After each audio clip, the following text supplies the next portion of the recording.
Hey guys, welcome back to the channel. So in today's video, we're going to be discussing the importance of shifting the arm. And this is a really important concept that really helps to navigate through complicated passages.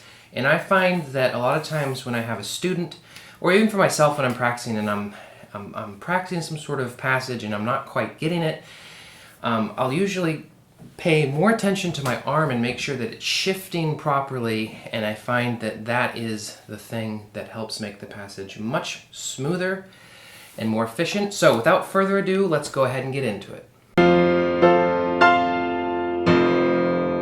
Alright, so first what we're going to do in this video is I'm going to basically explain what I mean by shifting the arm, and then I'm going to kind of discuss the two reasons why this is so important. And then I'm going to use an example from a piece that I've been practicing this week to kind of show you a real-world example of what this looks like in repertoire. All right, so first let's go ahead and talk about what do I mean by shifting the arm, okay? So basically, in a nutshell, what I mean is that when we play anything, really, but let's just say a group of intervals, all right? What we want to do is we want to make sure that as we move up the keyboard or down the keyboard, that my arm is always shifting. And I'm kind of putting my hand and my fingers here so you can see how my arm is shifting with me, okay? So that's basically what I mean is I'm talking about a lateral shift up and down the keyboard. So as I come down the keyboard, my arm is going to shift with me, okay? All right, so now let's go ahead and talk about why this is so important. So the reason why this is important is really twofold, okay? The first reason is that we need to make sure that we're maintaining proper alignment with our arm, wrist, hand, and fingers, okay? And what I mean by alignment is we need to make sure that everything has a really smooth, straight, even flow from my elbow to my fingertips. Because the muscles in the forearm, at the rear of the forearm that connect to tendons which go through my wrist and work my fingers, they work best and they're most efficient when this is a straight line, more or less, okay? There can be slight, adjustments within that, but they need to, for the most part, have this nice, just straight flow through my forearm. And when my wrist is at an extreme angle like this, or like this, or like this, those tendons then have to bend around this corner. And then also it means that other muscles are kind of contracting and pulling, which means that the tendons and the muscles that move my fingers don't move as freely. They're sort of impinged. That's a fairly simplistic explanation, but I don't want to get into that too much because that's the topic for another video. Now, the second reason why this is so important is we need to make sure that we have an even distribution of labor between all of the different parts of the playing mechanism. And what I mean by that is we want the fingers to do whatever it is that they do best. We want them to do that task. We want the arm to do whatever it does best. We want the wrist to do whatever it does best. And we want the hand to do whatever the hand does best. Also the thumb, because the thumb is not a finger, and we have to use it differently. But let's not get too distracted by this, okay? So what I mean by that is the part of the playing mechanism, and I'm really just referring to from the elbow down here, is the part of the arm that moves up and down the keyboard is my arm, okay? Now, technically my shoulder and upper arm are working too, and my torso is moving.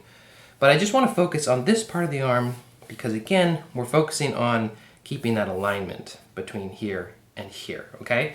So my forearm will help me shift up and down the keyboard to move my fingers to where they need to be, okay? So if I play this and then I need to play this chord, it's my arm that's shifting me, right? Obviously, it's not my fingers. And then let's think about the fingers. The fingers move up and down best. That's what they do most efficiently. So we want them to do that job. We don't want them to try to move side to side to reach for notes. That's inefficient. That's making them do more than they're able to do well, and it's going to slow you down and just make your playing more cumbersome. So all we want the fingers to do is really go up and down like so. We don't want them to have to move side to side. Obviously, they have to make little micro adjustments here and there. Just like the arm has to make micro adjustments, or the wrist has to make micro adjustments, or your torso has to make micro adjustments when you play. But for the most part, they just go up and down. So when I play a scale, it's my arm that shifts over.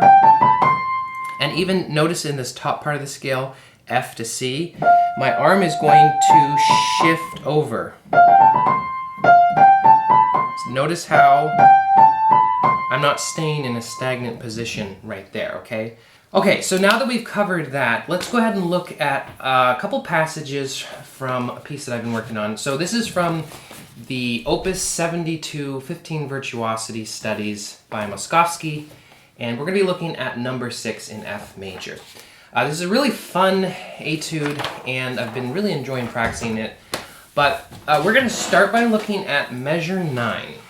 Okay, so notice that measure 9, we have this figure that goes up the keyboard, and then we have this chromatic scale that comes down, okay? So let's look at that figure going up. That's mainly what we're going to focus on here. Notice that we have this minor second, and then a leap up, and then another leap up, and then another leap up, and then another leap up, okay? So each one of those leaps, we can see that that is well beyond the position of my hand, okay? Okay, so if my hand is in its normal sort of closed position, my second finger is nowhere near to this A, where it needs to be. So what we want to do is we want to make sure that the arm shifts up and shifts up and shifts up and shifts up again.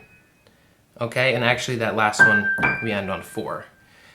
But notice how the arm is always staying aligned, and it's the arm that is getting me to those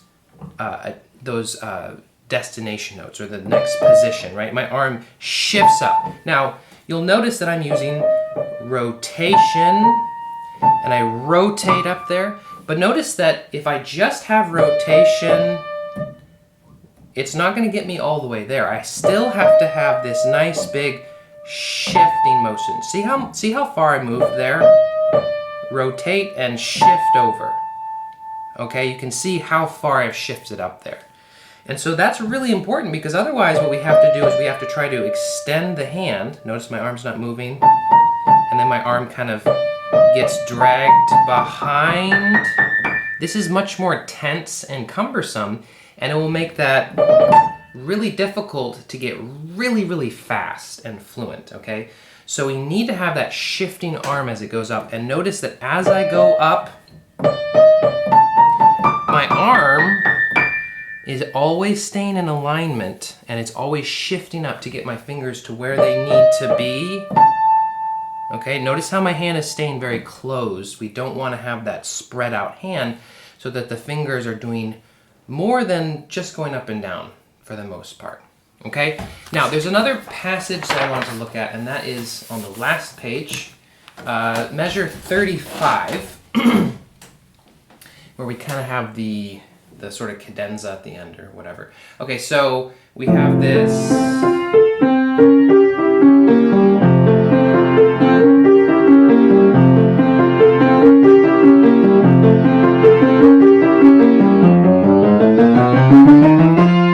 Now, I'm playing that really slowly so that you can kind of see all those movements in my arm. But let's go ahead and actually analyze that. So I have this sort of first inversion F chord that I have to play. Now notice if I have a very stagnant arm here, notice that my hand has to reach. Look how wide my hand has to be. That's going to get really tense extremely fast. And so I don't want to do that. So what I'm doing is I'm shifting. I'm making sure that my arm is shifting up and then back down. So if my arm starts right here, it shift, shift, shift, and then comes back to this note. And then with the second chord, which is this diminished 7th chord here, we have the shift, shift, shift, shift, shift, shift, shift, shift, shift. Now you'll notice that my arm can't be perfectly straight with my hand because my torso is somewhat in the way, okay? So it's not going to be 100%, but it's going to be as close as it can be as it shifts there. Now you'll also notice there is a little bit of circle motion there, okay? And that kind of helps guide my arm, which in turn guides my fingers. And there's also some rotation in there as well. But again, the circle in itself and the rotation in itself won't do all the work. I still have to have this sort of walking arm. If my arm doesn't properly shift, it's not really going to work well, okay? So again, if I play that a little bit kind of all together, you can see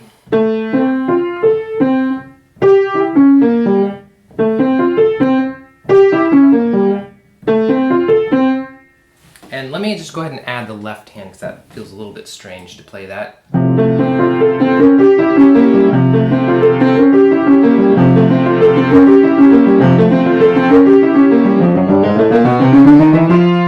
And notice even on this chromatic scale, notice how my arm is nicely traveling up with my fingers. So just a couple little examples from this Moskovsky etude, a little bit of a quick video. I have a lot of stuff coming up. I've been working on some pieces to do some performance videos. I thought that would be fun, so look out for those. And if you haven't done so already, make sure and subscribe so you don't miss any future content. And smash the like button. It really helps out the channel and I really appreciate it. And I hope you guys found this information helpful and interesting. Leave a comment down below and let me know your thoughts. And as always, thank you so much for watching, and I'll see you guys next time. Wie du auch strahlst in Diamantenpracht, es fährt kein Strahl in deines Herzens Nacht, das weiß ich längst.